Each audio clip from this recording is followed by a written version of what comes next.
Welcome to my YouTube channel. Today, we will talk about the types of globalization. To begin with, political globalization refers to the diplomatic negotiations between nation states. It includes the standardization of global rules around trade, criminality, and the rule of law.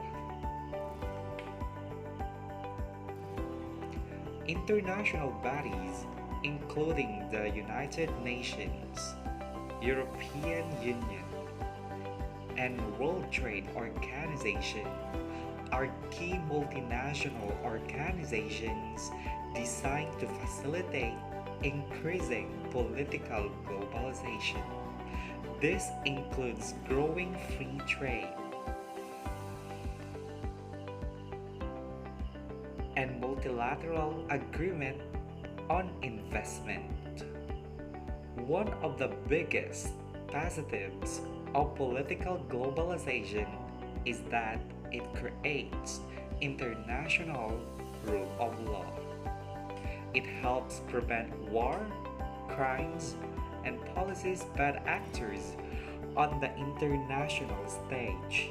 It can also help speed up other forms of globalization, like economic globalization, because standardized rules around food and trade standards makes it easier for companies to sell their goods overseas.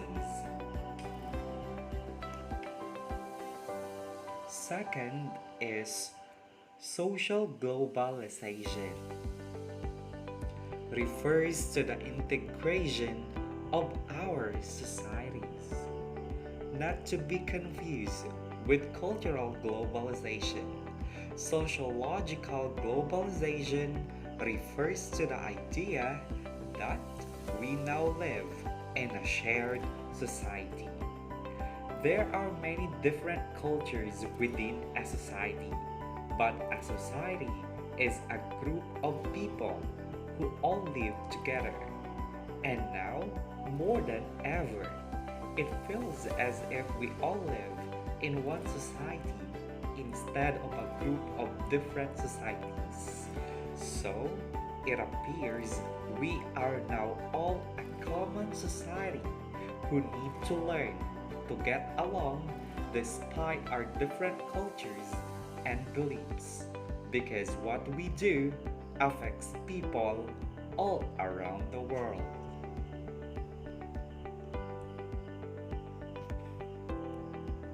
Another aspect of social globalization is the movement of people. People can go from one country to another easily, and those who are most highly educated can get jobs in different nations with more ease than ever.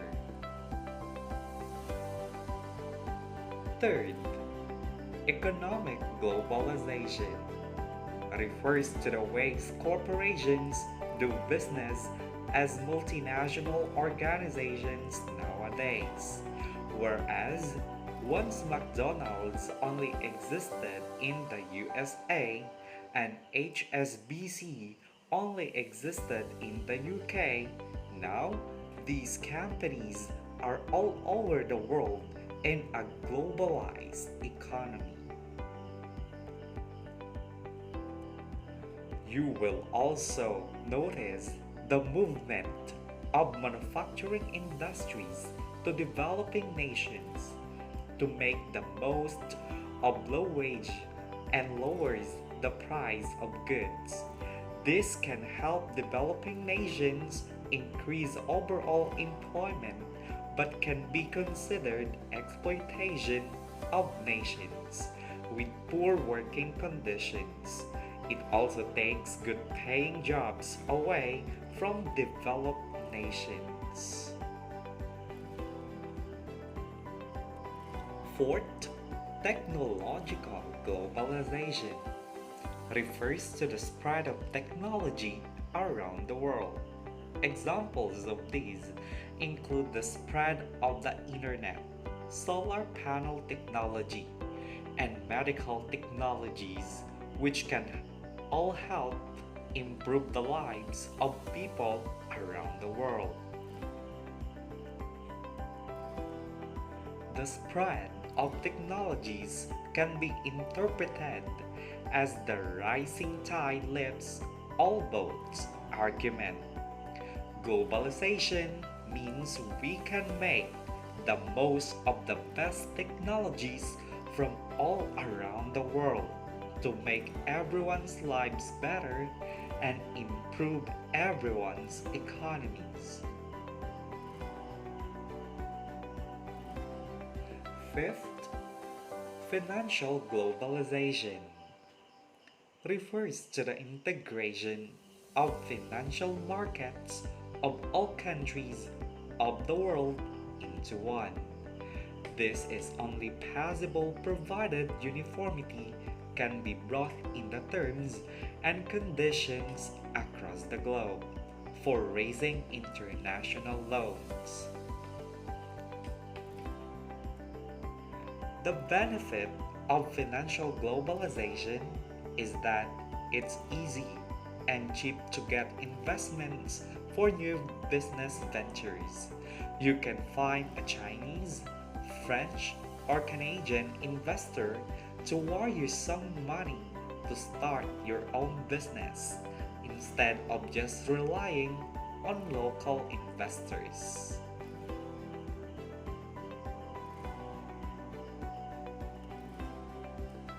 Sixth, cultural globalization refers to the spread and mixing of cultures around the world.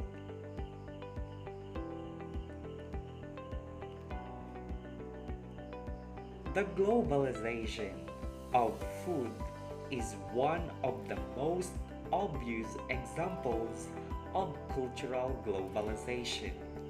Food consumption is an important aspect of culture, and most societies around the world have diets that are unique to them. However, the cultural globalization of food has been promoted by fast food giants such as McDonald's, Coca-Cola, and Starbucks. The spread of these global food corporations has arguably led to the decline of local diets and eating traditions. 7. Ecological globalization refers to the idea that the world needs to be considered one interconnected ecosystem. This means that the world needs to work together to address ecological issues that cross the borders of nation states. Examples include the hole in the ozone layer, which required the world to ban CFCs, climate change, which will affect the poorest nations. 8. Geographical globalization refers to the idea that the world is no longer seen as groups of distinct nations as much as it once was. We now work in multinational blocks to make decisions, and nations work together to solve problems.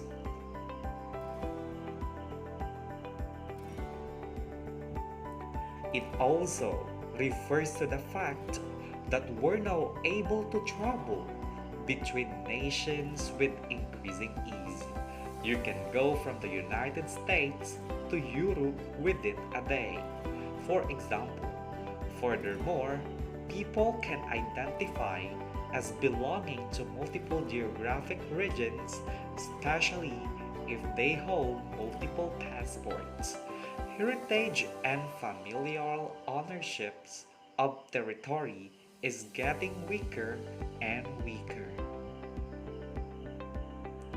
In conclusion, the eight types of globalization are not dis- are not as distinct as you might first think.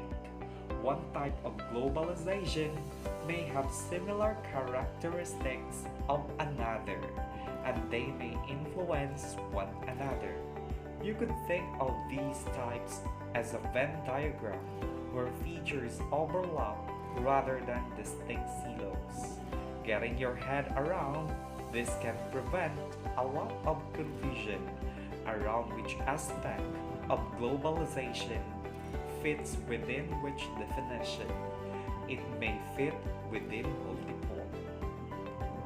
By looking at globalization through the lens of these eight types of globalization, you can start to dissect the impacts, both positive and negative, that globalization has had on our world. With that, thank you so much.